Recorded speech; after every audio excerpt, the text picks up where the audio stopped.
ตียงมาใช้ผูกอูฮะท่านหมอพากินข้าวกับหยังมื้อนี้ว่ากินอย่างแกงกินไก่เทนมะเขือแกงไก่ใช้มะเขือจะโอ้มีไก่เนาะชิ้นไก่ชื่อในห้านเขาแล้ว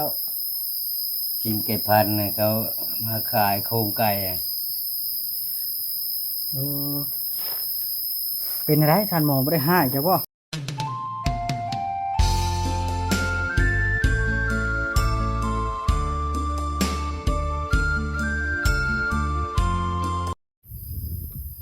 พี่น้องเนาะ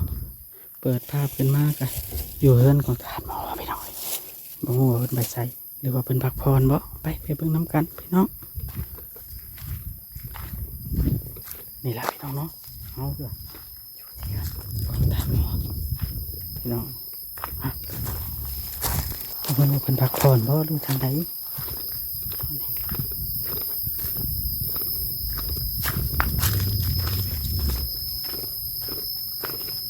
ใช้ท่านหมอไปใช้โอ้ลงวัดบ่อยู่แต่เจ้าบ่เออแต่หึงแล้วบ่ลุกก่อนเจ้าฝ่าเพื่อนบ่มื้อนี้โอ้งัวมันมาสิเข้าหัวแล้วเจ้าบ่จักปลูกเกิดบ่แล้วว่าเครื่องคอเกิดมันเลยฮะเกิดมันเลยเกิดไปแล้วจ้ะอ้อทางปลาเนี่ยเจ้าบ่ทางจะเออวันเอาไว้บ่เจ้าจอดรถจอดยังมาบ่จ้อยบอกบ่บ่ทางให้มันร่มเลยทางฮะไปปลูกปูกันนอนเย็นอยู่ดีเพิ่นได้หามเตียงไว้เนาะจ้ะอันนึงป้านี่แหละเท่นี่รับเตียงเก่าไปเตียงเก่าเตียงเก่าแล้วบางอันพวกอยู่เฮือนกับบนยังเล็กเอามาเอาเตียงมาใช้ผูกอูฮะท่านหมอพากินข้าวกับหยังมื้อนี้ว่ากินอย่างแกงกินไก่เทนมะเขือแกงไก่ใช้มะเขือจะโอ้มีไก่เนาะชิ้นไก่ชื่อในห้านเขาแล้วชิ้นไก่พันธุ์เขามาขายโครงไก่เออเป็นอะไรท่านหมอบ่ได้ให้จ้ะบ่บ่อยู่ให้เลยคุมื้อนี้ก็ดูแลเพิ่นโอ้บาดเพิ่นใช้ยาใช้ยังให้เพิ่นเจ้าบ่ใช้ยาใช้หยังให้เพิ่นน่ะเจ้าใครแน่ระบาดเพิ่นแห้งเลยดิแห้งละแห้งเลยเจ้าดูแลเพิ่นเจ้ามันก็คอยดีไปหาแล้วว่ะเมื่อคืนทิศแล้วยังเช้าแล้วว่ะมันแห้งแล้วเนาะเจ้าโย่ผมบาดมันน้อยเป็นผ้ามือว่าฮะมันเปื่อยของนี้มันห่อมันรั่วไฟมันพุงเป็นยางหรือมันเป็นบาดอันนี้แล้วยังได้ไปเป็นเลยอยู่แต่ว่ามาคอยเช่าคอยยังไปแล้วบาดดีกันอยู่ยังกับปกติแล้วว่ะทนไปบุยูเลยเที่ยวลงลิ้นได้วัดเลยอยู่พุ่นบ่แม่นแล้ววะวัดหลวงพ่อสิทนบ่เห็นพอชนออกมาเล่นไปเลยแล้วออกไปเนี่ยฮะเพิ่นให้ไปเล่นนำ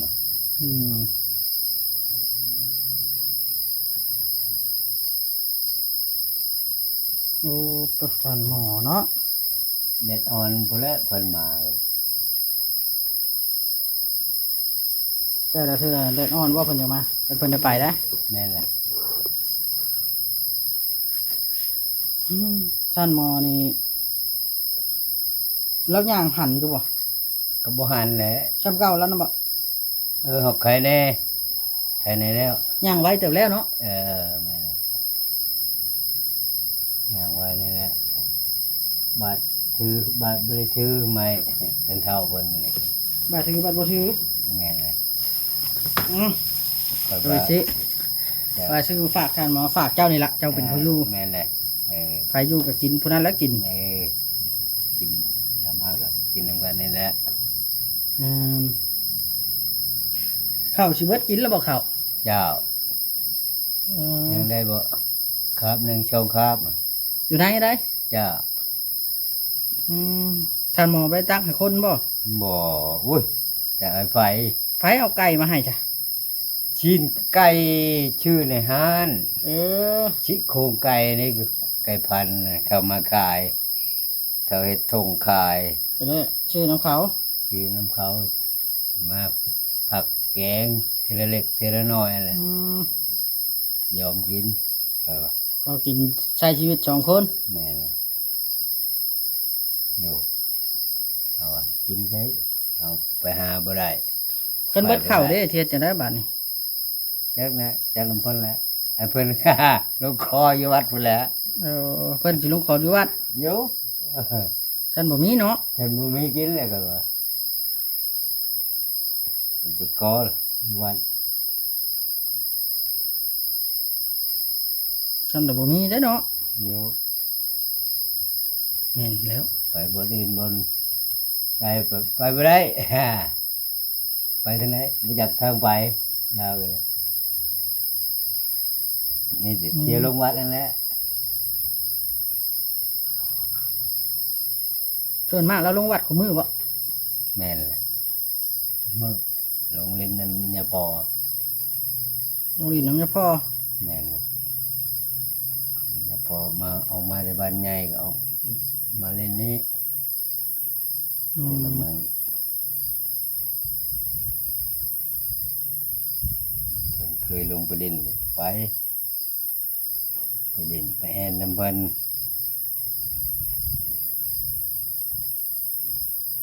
เราเคยลงดินแล้วลงไปดินน้ำเพิ่น แม่นเลยเพิ่นมีมะม่วงม่วงก็เพิ่นให้กินถือมากินแล้วเลย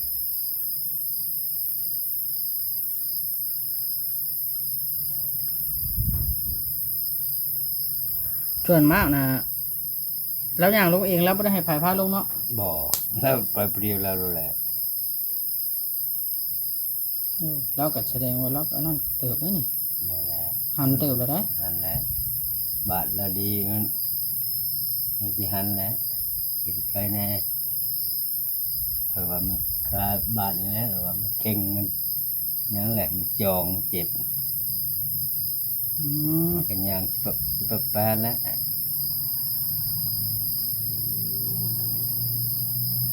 เป็นบาทดี มันก็ดีก็เช่าว่าไปใช้ยาให้กูมือหนึ่งช่องเถื่อว่ะสามเถื่อว่ะ ถามเทื่อมือหนึ่งน่ะ อยู่เช้านี้ก็ใช้แหละเพิ่มไปอาบน้ำไปใช้ให้อีกเป็นแมลงอีกใช้อีกเลยเพิ่นมาเลยสิอาบน้ำอีกเลยฮะไปหอนมาอาบน้ำมันขวะมันยังเลยก็ใช้เลยน้ำถึกฉันมันสิดีไว้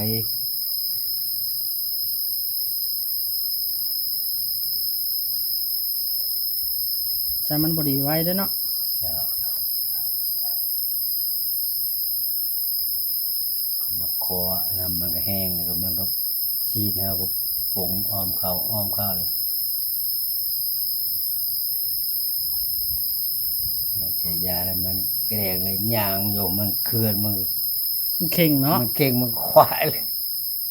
นี่แหละก็ว่าจะยางไปลาย อืม ไปได้หรือไม่อยู่ก็ว่า ไปได้เลยอยากไปรถเพิ่นน่ะ แม่นเช้านี้ก็ปุ๊บยางเขาบ้านใหญ่ปุ๊บ ย่างขนาดบ้าน ยางเขาในบ้านใหญ่ปุ๊บ เนี่ยพอนั่นออกมาพี่ยางออกมานั่นแหละลุงพุทธมันเลยผลยางเข้าเห็นเนี่ยพอนั้นเอามาพี่เลยกลับมาพี่อีกลงมาเลินน้ำเพิ่นอีกบุคาแต่ละมือเราลงไป เราหมักดงเนาะ อย่า อืม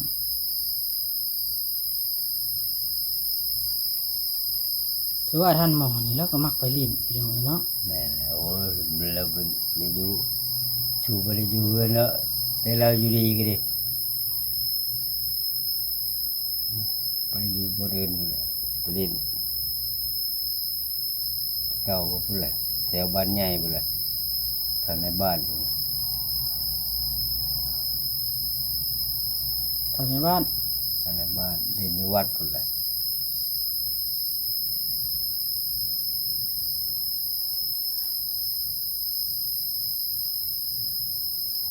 บ่ธรรมดาพี่น้องเนาะท่านหมอ จ้ะ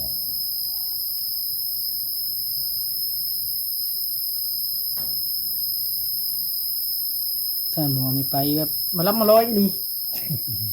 ปกติไปแล้วได้อันเข้าขึ้นมาพร้อมเปล่า บ่อไหนไปได้เลย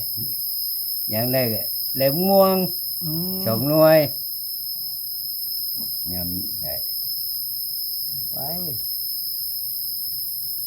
เที่ยวกับเพิ่นหุงข้าวหุงหยังชวนกินในวัดนั่นแหละกินไปได้ยินแล้วว่ากินข้าวหุงว่ะเพิ่นหุงข้าวใส่น้ำตาลไปยังชวนกันกิน อืม นี่ชูลง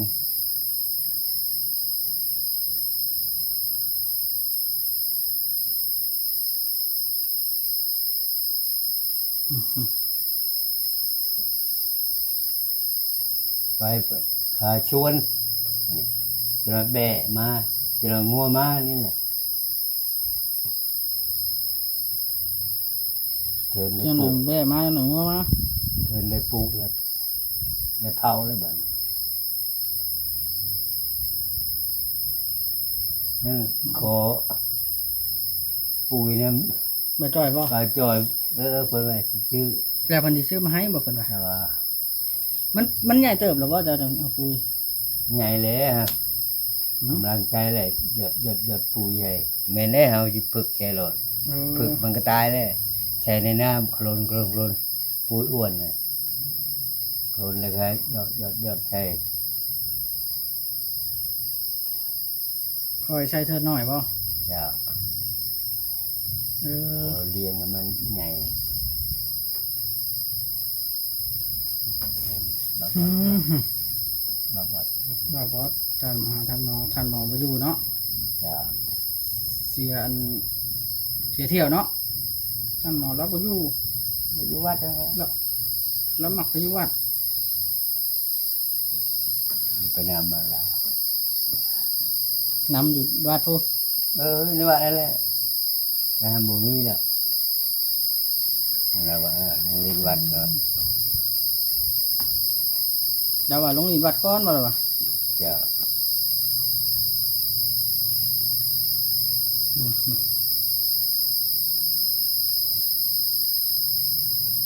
เราจะว่าเขาทางกันแล้วเราจะเรามาจอดทีแล้ว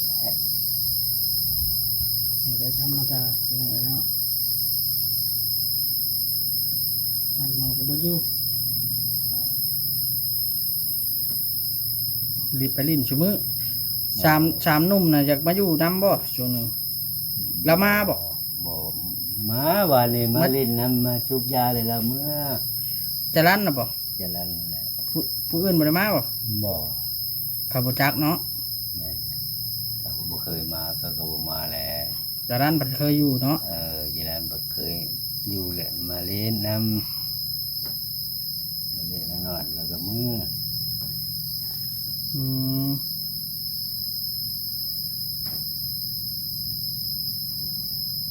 เถื่อแล้วก็กลายไปแล้วก็หาเฮ็ด จะกลายไปหาเฮ็ด นี่น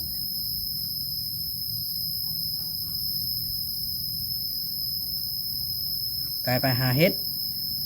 การไปผ่าเฮ็ดโนนตัวนั้นชาวบ้านนี่คือจะได้เฮ็ดเมื่อแกงกินแล้วมาเล่นอีก มื้อนี้ โว่ะได้เฮ็ดกับบ่มาแกงว่ะมันหลายเพิ่น ท่านหมอบ่อยู่บ่บอสเอ้ย เออ ครับ ผู้ใหญ่นี่แหละทางบนห่ม ท่านหมอลุงวัด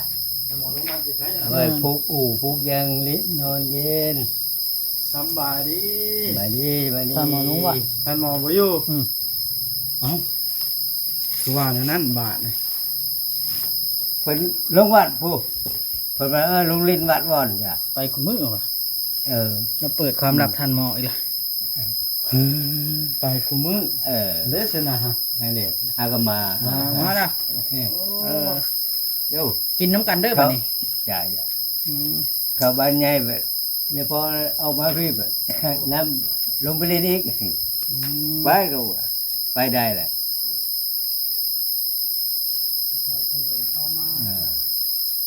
ขันแล้วบ่ไปมันเติมนึงเลยนี่เราไปได้แหละโอ้ย เราไปได้แล้วเราไป ไปให้มันยืดให้มันยังกับว่าเป็นเล่นกันเล่นแล้วเลยว่า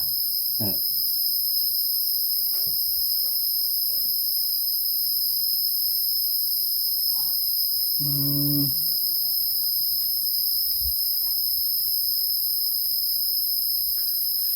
มาถึงนั่นทานหมอกันเนาะ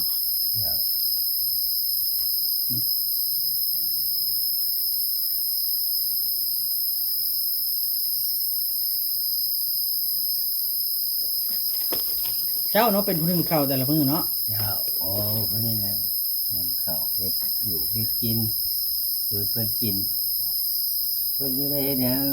เพิ่นก็ยังบ่เป็นเฮ็ด ย่างก็บ่ได้ข้าวของเบิดกินแล้วเดี๋ยวนี้เนาะ จ้ะ เครื่องของเบิดแล้ว แม่น อืม ได้ชินได้ปลากันเอาบ่บิกันแล้วก็บ่เป็นกิน เจ้าต้องบี้ให้ปะ บิให้แหละแล้วเอาบ่วงตักกินแล้วเขาก็ยังจกบ่ได้เลยจกปลาให้มัน จงปลาไว้ก่อน จกปลาให้มันเป็นก้อนเลยแล้วยุบเอา ล้อม ใน ล้อม จิต เจะล้อมค้ำให้ บ่แล้วก็รอแล้วจกเป็นหนามันหาแบงแล้วมันแน่นแล้วเพิ่นจกบ่ได้ อืม แล้วก็จกไงเอาไว้ใครติบข้าวก็ยังบ่ได้บ่เนี่ยมือเรา ไก่ที่เผาบ่ได้ แม่น งามแล้วก็ไถทางป้าไปแท้ๆเลยตายบ่จอดรถแล้ว บ่จำหรอก บ่จอดรถ เพิ่นสิชื่อรถให้ดัก จังว่าแท้ เจ้าหน่อยเอาเตียงนึงเตียงตัวนี้ออกไปนี่ ไปนั่งอยู่ห่ม เออ มีสัญญาณอยู่พี่โอ้มาเข้าน้ำซ้ำปลาให้สิเบิดละเบิดแล้วจังแล้วเบิดเลยล่ะว่าบ่ เขาไปเบิ่งยังน้อยลายยังก็บ่หลายได้บ่ครับนึงเจ้าอ้อมคนนั้นแหละมามื้อเช้ามาตอนแรงมันก็หมดแล้วยังได้บ่ส่งถ้วย แกงยังนี่ ผมมือถ้วย ลูกเบิดแท้แกง โอ้ย เลือก เก่ง ผักมีสีซ้อมนี่ไผได้เฮ็ดมาได้ใส่นี่ โอ้ยโชคไปหาไว้สิได้เก่งเฮ็ดได้เฮ็ดคมชงช้ำดอกเขาไว้ได้ลายเลยเก่งว่ะ เดี๋ยวเฮ็ดหน่อยเนาะ จ้ะ ดีแล้วเจ้าดูแลเรากันเนาะ ไปคุมือบ่เลยนี่ ดูแลท่านหมอ คนออกมาคุม จ้ะฝนตกกลางคืน กายบ่จ้า การกบการเครียดชูเพิ่นเก การอยู่ ณฑ์ ไหนน่ะ ทงนา ผักทางบ่ พักทางไปไปคือมันโอ้กบหลายน้ำหลายไม่ได้มัน เราจะเขียนบ่ได้อยู่ ได้เครียดได้กบ ข่าวขึ้นคุมือ แม่ใหญ่ตัวหนึงกับเครียด อืม เป็นเพื่อน ปีกช่วงนี้กินกบกับมาแกง ลุงครบเลือดออกแล้วฮะ ฝนตกพอได้กินอยู่ ถ้าฝนตกบ่ได้กินอาหารเนาะ จ้ะ ถ้าฝนบ่ตกบ่ได้กิน แม่แหละ อ่ะดี ชื่อบ่มีเงิน แม่นแล้วมีแต่ว่าเอาอันนี้ไปให้สู่ท่านหมอกินเด้อ จ้ะ อ่ะโอเคบัดนี้จังไดก็ดูดีไปแฮงสบายดี นี่แหละพี่น้องเนาะลุงคำใสพอได้เล่านี่แหละมาดูแลท่านหมอ เครื่องปลูกของฟังก็กำลังเกิดแล้ววะเนาะใส่นี่ละปลูกเสลอกเชลีปรุงเบิดเลยนั่นน่ะมาถ่ายหมักเชลี ใช่คนละปลูก